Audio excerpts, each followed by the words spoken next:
All right. So Rev's in Tahoe this week. He's spending some time in South Lake Tahoe, just doing some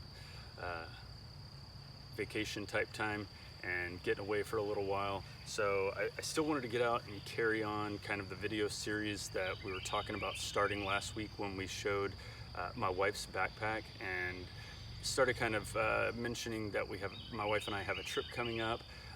It's a couple of weeks away now, and we're really starting to dig in and dial in what kind of gear, what food, and things like that we're going to be carrying.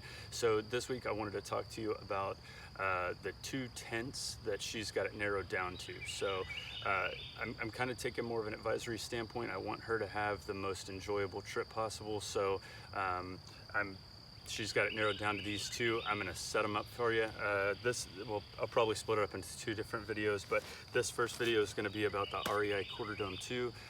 Now, we got this model about 3 years ago, so it's not exactly the same one they have on the market today. The one they have on the market today, I believe, is a couple ounces lighter, and then they changed the shape of the foot just a little bit, the footprint of it, and it opened up a couple of inches of space for the actual tent itself. So not too much difference, but I think I have some good information about this, and it's been something that we've certainly enjoyed over the years, so I wanted to share it with you. We're also going through some different cold coffee ideas. So it's going to be upper 60s in the morning for temperatures that we're expecting. We're going to be in kind of central northern Kentucky for this trip, and it is summertime, so we're looking at some cold coffee options. This one here, I'll show you a picture of it here real quick. I just mixed some of that in 2 scoops of that into some water, and then I put some powdered non-dairy creamer in it. So giving that a shot, and we could have some coffee in the morning without getting too hot before we get out and get real hot hiking. So anyway, let me get this tent set up for you, and we'll take a look around.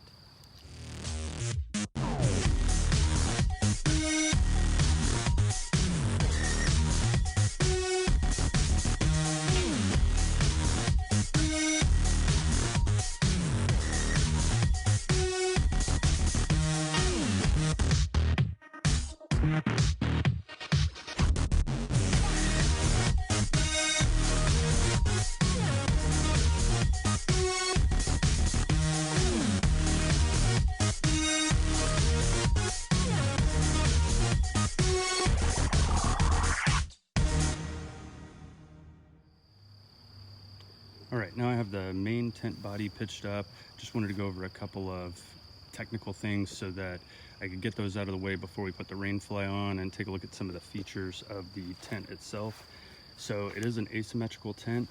You've got 90 inches from end to end, and then you have 54 inches wide here at the front, 44 inches wide at the foot end. So definitely give you a little bit more headspace in there. They do mix up the materials that they use on this. This is a 15 denier on the canopy here, and there's a few little pockets up here for gear storage, some just triangles of fabric sewn in on 2 sides up there. And then this is also the 15 denier in the gray area, and then the bottom switches to a 30 denier, and it is coated so that it can be waterproof. There's a large gear pocket right across the front there. Now altogether this tent comes in at 3 pounds 1 ounce. So it's not the lightest by any means, but when my wife and I carry it, we break it up so that she carries the poles and the footprint, and I carry the body and the rainfly and the tent stakes. So not the most even distribution of weight there, but it works out well for us. This also has a nice zipper across the front, so when the rainfly is on, providing an awning right here, you can stay out of the rain and open that up for a little bit more ventilation. It also has these 2 large entry doors, one on this side, kind of swoops around like that, and they roll back just like any other tent and clip in right there. And so there's one of those on either side. All right, let me open this up and we'll take a quick peek inside. There's a couple of loops inside for hanging things, and then I'll show you those gear pockets real quick. All right, so as we take a peek look around inside, all the seams at the bottom here have all been taped, so they are completely waterproof. The corners, we've never had any issue with leakage or anything like that. And then this is that large gear storage pocket I was telling you about. And then the two uppers where it's just a piece of mesh sewn in there on the canopy to allow some extra gear storage. And then you've got multiple hooks in here, loops, excuse me, where you can attach gear you're drying out, or if you wanted to do like a dome light or something, you could absolutely do that. All right, I'm gonna set the camera back up and we will get the rainfly on here. The rainfly actually offers 2 extra feet on either side in the vestibule, so opens it up, gives you nice gear storage.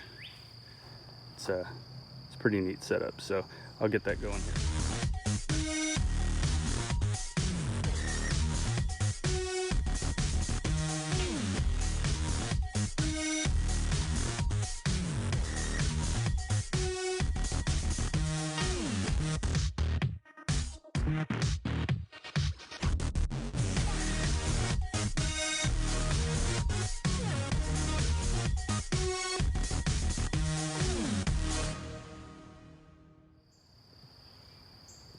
All right, so you can see the extra space that vestibule offers, and the gear storage. All right, it's priceless on this thing. It's huge for the gear storage. Inside, I mean, it could be considered a 1.5-person tent any day of the week, being that it's only 54 inches wide at the head and 44 at the bottom, but definitely plenty of room for 20-inch pads. I think I even read somewhere where somebody ran some 25-inch pads in there, so some large pads. This is that front opening, and this actually just kind of zips closed with zipper pulls on the inside, and then you can access that through the zipper on the net I showed you earlier. It's got a few tie-out points where it connects to the tent poles on the 4 corners, and then in the center and the back, and then you've got 3 tie-outs for it once you have attached it to the poles that draw out the vestibules and then give you this extra ventilation up the front here. Now, REI used their own kind of line lock 3, I suppose. It's a little different than the typical line lock that draws down and just tightens from the cord being threaded through there. This actually has a little slit in it, and you have to pull the cord back tight, otherwise it won't stay, but it does offer some nice adjustability, and those are on the 2 vestibule pullouts and then that front pullout as well. All right, I'm gonna open up the door here and we'll get a look around inside, see how much space that vestibule really adds, and then I'm gonna show you that awning in the front there. All right, I've got the vestibule unzipped and rolled back here so you could see the amount of space you have underneath it. And it's definitely 2 feet at the point where the 2 pieces of the vestibule come together, but I mean, it's gonna taper down all the way to the back corner other than that, but there's plenty of room for space for your pack and shoes and whatever else you're leaving outside of your tent. On the inside, of course, it offers great coverage. Here is that vent window where you can just unzip the kind of half moon shape on the rainfly itself, or excuse me, on the tent body, and then no, I'm sorry, on the rainfly, and then get that extra venting going on the inside of the tent. So it's a nice benefit to have that there and be able to access that, and then you can actually just fold that down and then zip that closed and you're in great shape. So yeah, it's definitely a tent we've been happy with. We've been through a few storms in it, been some really cold temperatures in it. The double wall definitely helps to cut down on condensation. We can certainly appreciate that. And there's enough space to sit up inside and change and do whatever else you need to do. So it's a nice big tent as a solo, or for, of course, just one person. The last thing, I mean, really, is the additional pulls that will allow you to tie out if you're in some really bad weather, heavy winds and things like that. One thing to note here is the tent fly and the ground footprint can be pitched by themselves. So if you were in an area that isn't covered in bugs, or you have no need for the bug net or the bathtub floor on this, you can just pitch the rainfly and the footprint and cut down on carrying the entire body if it's a weekend trip, or make it easier for setup if it's just one night in a long trip that you'll be able to get away with it. All right, well, I certainly appreciate you watching and checking out the first of two options that my wife has narrowed down to for our next trip coming up. The REI Quarter Dome 2 is definitely one that we've had for a number of years, and it's worked well for us, and we're going to hang on to it. It's a great tent. It has virtually no wear on it whatsoever, so we are excited to have this one, and it'll stay in our collection for quite some time. If you have any questions or comments, please drop them in the box below. Otherwise, stay tuned for that next video. We're going to take a look at a Big Agnes tent that is my wife's other option for what we may carry on our upcoming backpacking trip.